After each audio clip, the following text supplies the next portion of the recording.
Welcome to News Laundry Chota Hafta. For the full episode, subscribe because it is behind the paywall and only subscribers get access to uncut, complete content. News Laundry Hafta is our weekly wrap of all that made the news, all that didn't, and all that should have and all that shouldn't have. We agree, we disagree, we critique, and occasionally we beat each other up. But it's all good fun. Subscribe. This is a News Laundry podcast and you're listening to NL Hafta. अंग्रेज अपना लगान और news laundry अपना हफ्ता कभी नहीं भूलते या छोड़ते. I am going to be your host for this week. This is Manisha Pandey and Abhinandan is on leave. He's in Dehradun. He's taking a much deserved break. So he's not going to be on this week's hafta, but we have a really exciting panel. And before I introduce our guest for the week, I'll just make a couple of announcements. One is that we have a new NL Sena appeal up on the website. Vivek Kaul is going to be decoding COVID data for us. Under this project, he's going to analyze COVID testing data and new infections from January 1st to June 10th across all states with over 1 crore people. So please check this NL Sena project out and please contribute. You've already read some of the fabulous stuff that Vivek Kaul has done for us, so it's going to be worth your time and your money. We also have a lot of exciting recesses lined up. For those of you who don't know what Recess is, NL Recess is basically a Zoom session where our subscribers can speak directly with leading authors and actors who we bring on for chit-chatting. We've had Gulzar, we've had Konkana Sen Sharma, we've had Ram Guha, and the next line of speakers includes Varun Grover, Akash Banerjee, the Highway on My Plate team, and Ghazala Wahab. This Sunday, Abhinandan is going to be in conversation with Kabir Bedi. So please check notes under the Hafta article on the website or our Discord server to know how you can attend this. Now, there are new RBI guidelines on recurring payment that will impact our recurrent subscription flow. Some of you who've been subscribers with us for long, you've had your payments linked via our payment gateway, Razorpay, and you've had subscription fail in the last couple of weeks. If this is happening to you and if you haven't received an email from us already, do sign up for a new subscription using a credit card if you have one.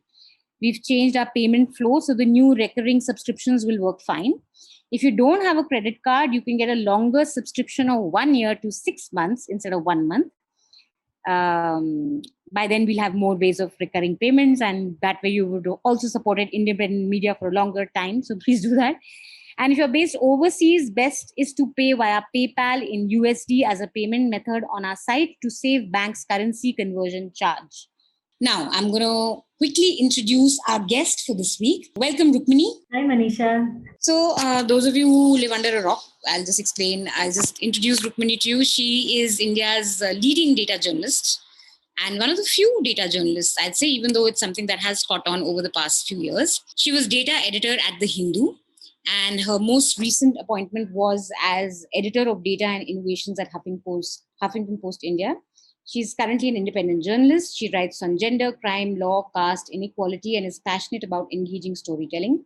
She's written, over the past week, she's written some stellar stories on Scroll and Dainik Bhaskar on COVID deaths. And that's something that we will be discussing with her. Along with that, we have Mehraj with us. Hi, Mehraj. Hello. And we have Raman sir. Hi. Great.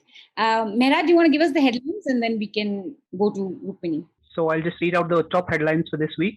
Charges against Siddique Kappan, the Kerala journalist who was accused of disrupting peace in UP's Hathras, where he was going to report on the rape and murder of a Dalit girl. The charges have been dropped now, but he is still charged under the UAPA, which is the anti-terror law. The police in Ghaziabad, again in Uttar Pradesh, have registered an FIR against Twitter, The Wire, and 7 other people, including journalists Rana Ayub and Mohammad Zubair, for tweeting out about the assault of an elderly Muslim man in Loni. We'll be talking about this a bit later. And ABP Ganga journalist in Uttar Pradesh's Pratapgarh was found dead on the night of June 13, a day after he wrote to Prayagraj police saying his life was in danger and asked for protection. A Delhi court has ordered the release of Natasha Narwal, Devangana Kalita, and Asif Iqbal Tanha, who were activists who were arrested, and the police accused them of being allegedly involved in the Delhi carnage of February 2020. They haven't yet been released, though they have got the bail. Yeah. For every 1,000 men vaccinated in India so far, only 854 women have received a vaccine shot. That kind of, I think, mirrors the sex ratio. In fact, it's worse than that, I suppose. Andhra Pradesh saw 400% increase in deaths in May. Tamil Nadu saw more modest excess mortality. This we'll be discussing with Rukmini. The Economist says research at the Virginia Commonwealth University suggests India's actual COVID toll could be upwards of 20 lakh. That's about 5 to 7 times higher than the official figure of just about 3.5 lakh. Mizoram's chief minister has said his government will provide relief to people fleeing military repression in Myanmar who have taken refuge in the state. The Kolkata police this week questioned actor and BJP leader Mithun Chakraborty for comments he made during a campaign rally earlier this year when the Bengal election was going on. The comments included included dialogues from his movies. One dialogue, and I quote, translating roughly from Bangla: "I'll hit you here, and the body will be found in a crematorium." Another dialogue he said, and I quote again: "I'm not a harmless snake. I'm a cobra, one that will kill you with one strike." Shiromani Akali Dal chief Sukhbir Singh Badal was detained by the Punjab police when he went outside Chief Minister Amarendra Singh's house to protest against the procurement of Covaxin at rupees 400 per dose and then selling it to private hospitals for over $1,000. India signed off on a joint statement by G7 and guest countries on open societies that encourage the values of freedom of expression both online and offline. Well, if you wanted some hypocrisy for the week, that's it.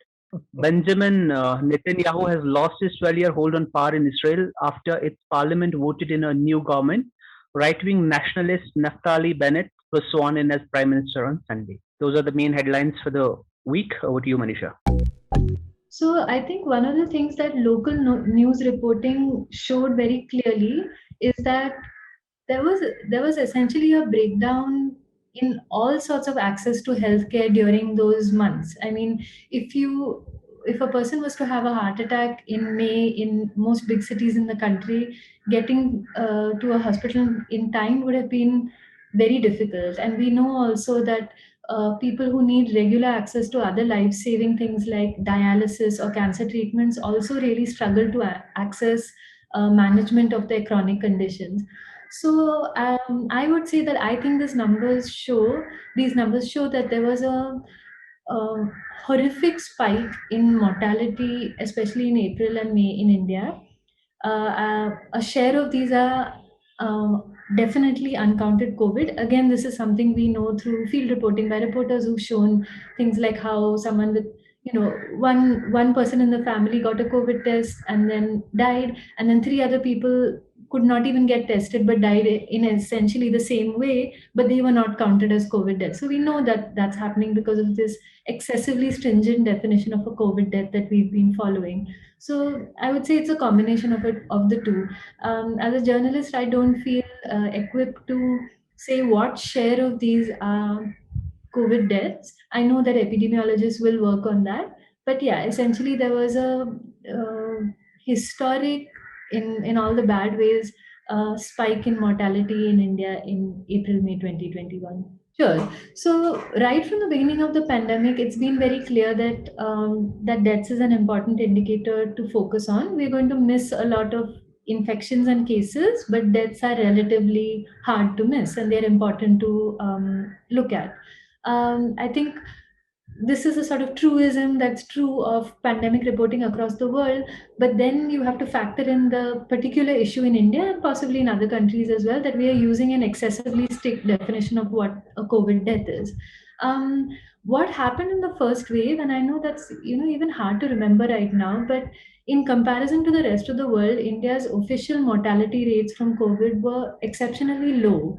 And one thing that became very clear to me from talking to people very early on is that instead of hanging on this notion of exceptionalism, we should have been actually trying to figure out why it is that these numbers are so low.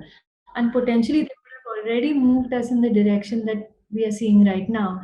Instead, I think that number became the source of a bit of a partisan fight, which is one side wanted to show that no, there are more deaths than this without having the data for it, while the other side hung on to that number as proof that the pandemic was being managed in a way that was almost like biologically impossible. So I did want to know what the number of total COVID deaths was, but it became pretty clear to me quite early on that I wasn't going to be able to establish it. If death certificates don't say it, there isn't a way that I can establish how many of these are COVID deaths until there is some sort of post facto survey about it. So I became looking at deaths from all causes to just focus on an increase in mortality without this endless hair splitting about how many of these are COVID deaths. Right. And I suppose in the last, I've been working on it consistently, but it was only in the last few weeks that a few pathways opened up. And it's been great how it's had a sort of domino effect because I have made these pathways quite clear, and in some cases, I've even put the data in public, and then others have simultaneously, tried to do the same thing. The Hindu has done it for a couple of cities, and Tamil Nadu Scroll has done it for Assam today for 2020. I know others in eNadu, for example, have done it. So No. In fact, our story also talks about this, whatever this trust is referring to, this, agreement or not. I mean, that is not true. Our report talks about that agreement too. And also the fact that this land, we still don't know whether it belongs to any individual. Apparently, this land belongs to Waqf board. And again, apparently Waqf board had leased it out or it had given to an individual for some time. But Waqf board land can never be sold. I mean, that's the law of the land, I think. And you cannot sell it off. So how it happened? And again, the land is very prime. Again, this land is not for the temple. This is for the commercial purposes because it is near the railway station. I see the whole thing as very like funny and rather poetic because this whole thing has been like one big giant scam from the time the idol was smuggled into the mosque, the whole Ram Janmabhoomi agitation, the collection of money, the Supreme Court shenanigans, the judgment, and entire thing up till now has really been a scam on morality, whatever was remaining of constitutional values, on any idea of justice and secularism. So I think compared to all that, this is like, I mean, this is really like poetic justice to see this happening right now. That the whole edifice is really built on corruption and on, I mean, injustice and scams. And the VHP, but what Ayush and Basant were telling me was that there's a lot of anger among the priests there, and the basically not the temple trust guys, but the priests who've been there for a while and agitating for this land, or who've been, doing the worship there for the idol. They've been very upset with how the VHP is sort of, taken over. And so it was possible for us to send Ayush and Basant to Ayodhya because you guys subscribe to us, and that is why we are able to we could send them, and you are going to see many more. I don't want to speak about them, but you're going to see a couple of more good stories from them. So I think we should point out here that, I mean, whatever the police is saying, a lot of that is being disputed. One, by the victim's family, they're saying they're carpenters, they don't know anything about selling amulets and stuff. Another thing is one of the accused, who happens to be a Muslim, his father is saying, I mean, asking really, why would he? I mean, he knows the importance of what it means for an old Muslim man to have his beard, to chop it off, like the indignity of it. He would know why would he do that. So those kind of questions have not been asked, and like we have done a report also where at the center of this, one of the key characters is a local Samajwadi Party leader who has kind of like muddied the waters around this, and he is the person who went with the victim to the police station to file the complaint, and the victim was staying with him for a while, and he is the one who's been speaking on his behalf. And he did a Facebook live where the old man for the first time said that this was communally motivated. He was asked to chant Jai Shri Ram and stuff and all that. So there's really, I mean, unless we have the video that is there, it doesn't have audio. I mean, there's only a background score or something, and there's no audio. So unless we have that audio, we know for sure what those people said, and we know like this old man's, his name is Abdul Samad Safi, his version of the events from him, like directly. I mean, there'll always be questions about this and that, about motivations, but I mean, that doesn't take away anything from the assault on him. I mean, that was barbaric. You can see it from the video, whether it was communally motivated or not. And the fact that people in this country are increasingly emboldened to do that. I mean, in the last couple of weeks, I don't remember a day that's gone by when there's not been a news of a lynching, of somebody being killed in custody, somebody being attacked.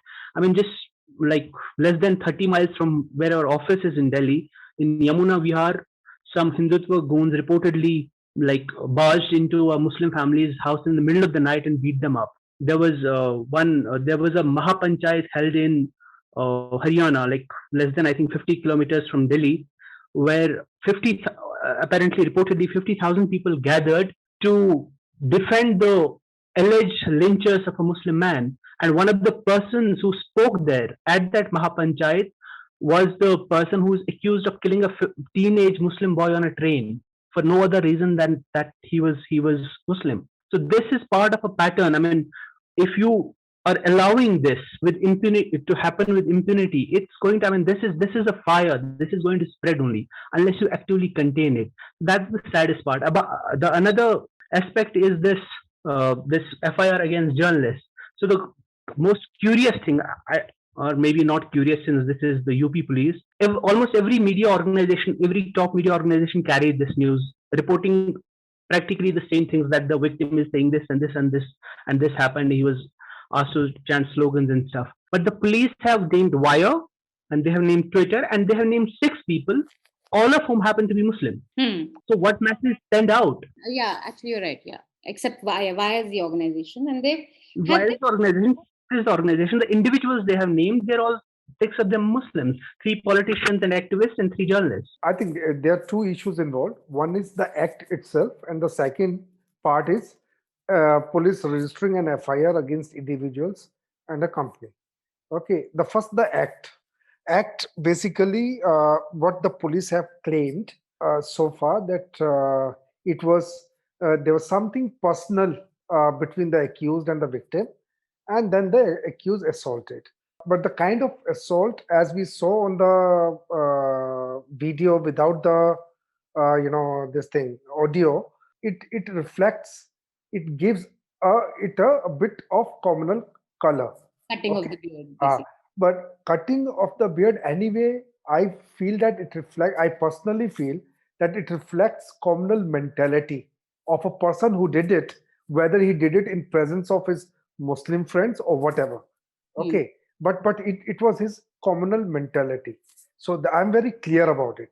Yes, I mean the audio is not there, so you cannot deduct, and you cannot say that he was made to say Jai Shri Ram and all that, which I do not go with. Definitely, I mean that we need to further look into, and the fact, like our story has found that there's a Samajwadi Party, an aspirant, for the coming election, MLA aspirant. So he took away this person, and he was trying to get some political mileage out of that video. So all those things have also happened, and the police have filed, an FIR against the Samajwadi Party leader as well. Now, the second thing is the FIR. I think FIR is a bigger design. It's not the individuals just became part of it, but I think it was the FIR was more because Twitter was not falling in line. Twitter had not appointed, is not following, the recent laws that the IT ministry has, come up with. So to tell that the Twitter is as much responsible as the individuals who, tweeted those that video. I think that is the major. This is why the police have gone after Twitter and the individuals. I think this is a larger case. It's not just, this is just case is the alibi. Basically, it is to force Twitter to fall in line. Yeah, and also alt news. I mean, they have done some stories which have embarrassed the BJP government quite a bit. Yes. Because it's true that Times Now, many other news channels and portals reported the same thing. That man forced to chant Jai Shri Ram, allegedly, whatever. So they didn't tweet out anything different. However, it's true that like Zubair's tweet did go really viral. So maybe they were, just khundak mein ki iska viral किया है या whatever, तो इसको पकड़ते हैं. I don't know what Rana Ayub said. I guess I think I'm not very sure, but I think she made hers was more of an opinion on what this says about India, and so was Sabaz. I think Sabaz was also about Hindutva Rashtra and all But that. maybe no one has been, booked just for tweeting the video. Only I think the one who has given the opinion with the video has been booked. No, because Zubair actually only gave, he only wrote that this is being claimed by the victim. Claims Okay. that he was, so actually his tweet was quite careful. It wasn't that, it's just that it really went viral. And then the Ghaziabad police responded to him, and then he put out even, in that thread, he wrote that Ghaziabad police has arrested Muslim men. This is the latest update. And then he deleted it, saying that the claims of the man saying that he was forced to chant Jai Shri Ram are not substantiated, so I'm deleting the tweet. So, he also, considering Twitter mein log kya kar dete hain, this is hardly something that would have. Just about a couple of months ago, there were these videos from apparently or allegedly from Bengal, which were made viral, and people made all sorts of claims even when the videos were not there from there at all. Routinely. Exactly. Routinely that happens, yeah. All of you listening in, the Chota Hafta, do subscribe so you can listen to the entire Hafta. We will see you again next week with the Hafta. Till then, subscribe, pay to keep news free, because when the public pays, the public is served. When advertisers pay, advertisers are served. Thank you. Goodbye. All the News Laundry podcasts are available on Stitcher, iTunes, and any other podcast platform. Please subscribe to News Laundry. Help us keep news independent. To catch all our podcasts on news, pop culture, current affairs, and sport, visit newslaundry.com. Follow us on Facebook, Twitter, and Instagram, and subscribe to our YouTube channel. Sun liya Afrika, Mufat khoro. Not to brag or anything, but News Laundry Hafta features in the top 50 in the world on SoundCloud in the news and politics category for podcasts. So do subscribe and see what you're missing, because when the public pays, the public is served. When advertisers pay, advertisers are served. Subscribe, help keep news independent and free. All News Laundry podcasts are available on iTunes and Stitcher and any other podcast platform.